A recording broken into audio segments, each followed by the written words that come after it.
for the purpose of dividing us. Because when we're divided, some people are better off. And you see Democrats do it, you see Republicans do it. I had a friend tell me that the difference between a wolf and a fox is, the wolf will look at you and tell you, I'm going to eat you, and they eat you, right? The fox looks at you and says, I'm not going to eat you, and then they turn around and they eat you, right? And I'm like, I'd rather have a wolf eat me. Just tell me straight up you hate me, and that we can deal with that straight up. Versus, politics has become this. I don't really know if you're telling me the truth or you care about me or not. I have no idea. Yeah, on one hand, I don't think we should suggest that it's symmetrical, right? Like, there is outright bad faith stuff going on, especially in the Republican Senate, but just more broadly. That it's not like, but I do think the failure has been bipartisan. Yeah. And I think part of how we got here, part of how people became susceptible to the messages that propelled this president into office, is that people watched Democratic and Republican administrations fail to deliver a fairer, more equal economy, government, democracy, all of that. And even though he's obviously making it worse, but a sense of general disgust with the system was something he was able to harness. And the reason I think it's important for us to hold this in mind is that even though the president is deservedly very unpopular, he could win again. And the way that happens is if we look like we're offering a return to normal. Right? A return to normal is attractive in some sense because what we have now is so chaotic and awful. But I don't think Democrats can take us back to the 2000s or the 90s any more than Republicans can deliver on a promise to take us back to the 50s. We've got to start something. My last thing for you is identity plays a huge role in a lot of this work, and as you know, we know a few things to be true. One, that being white in this country is a privilege. What we also know is that being a man in this country is a privilege. You are a white male running for president, and there are a lot of women also running for president. And there is this feeling that women who are running for president don't stand a chance for their voices to be heard in the same way a white man could be heard, and that even if you came out with the same exact policy, that you would be taken more seriously because of your identity. How do you work through a political cycle where you respect that we have privilege to exercise? How do you plan to exercise that privilege in this campaign to make sure that, although you believe your vision is the right one for this country, that we don't diminish the voices of some really smart women who are also in this campaign? Yeah, so I think it's extremely... first of all, we have to acknowledge the way this privilege works, right? We have to acknowledge the way that racism factors in.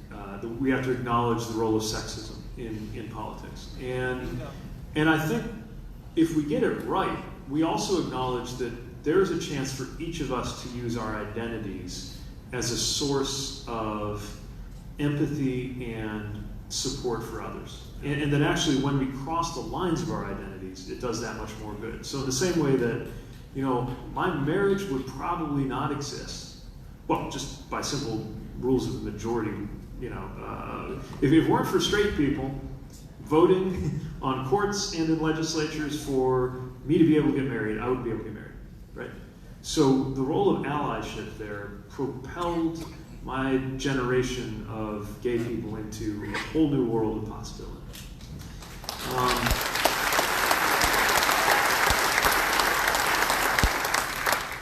And so, in the same way, I think it is much more important, because I am a male politician, for example, that I'm on the steps of the Supreme Court with Planned Parenthood when there's an action to defend reproductive rights.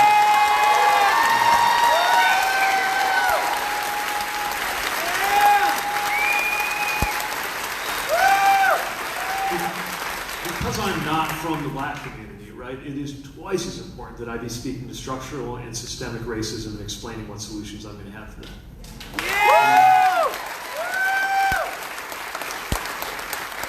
And that stitching together, not pretending there's an equivalency, but saying, because I've been on the wrong side of an equation about belonging in this country, I'm just as motivated to use all the ways that I've been on the sort of privileged side of some of those equations, that I have to reach across and make myself useful.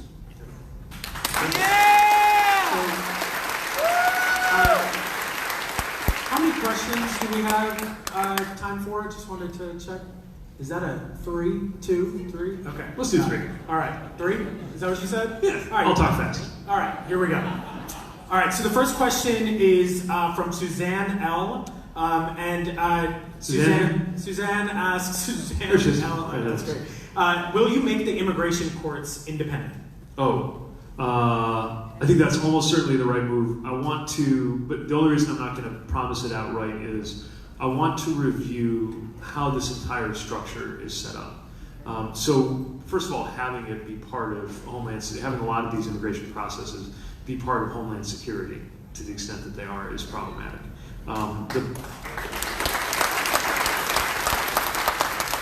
The way that a lot of these, look, no matter where the immigration court lives, if its setup is adversarial, you are likely to continue to see, if not the kind of horrifying spectacle now with the 4-year-old being asked to represent their own interests in a hearing.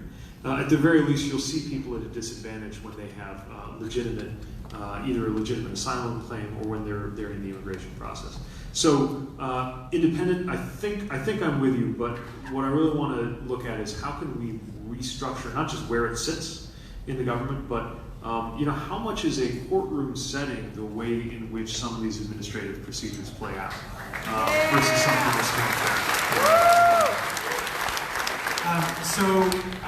our next question comes from someone who writes awesome. I'll try to read this. On your recently released platform, you say you support legalizing marijuana. Along with legalizing weed, that's what the kids are saying. Because we're both on the right on we're the elder millennials. What will you do to ensure justice for the communities that are most impacted by the war on drugs? Well, one thing that's very interesting to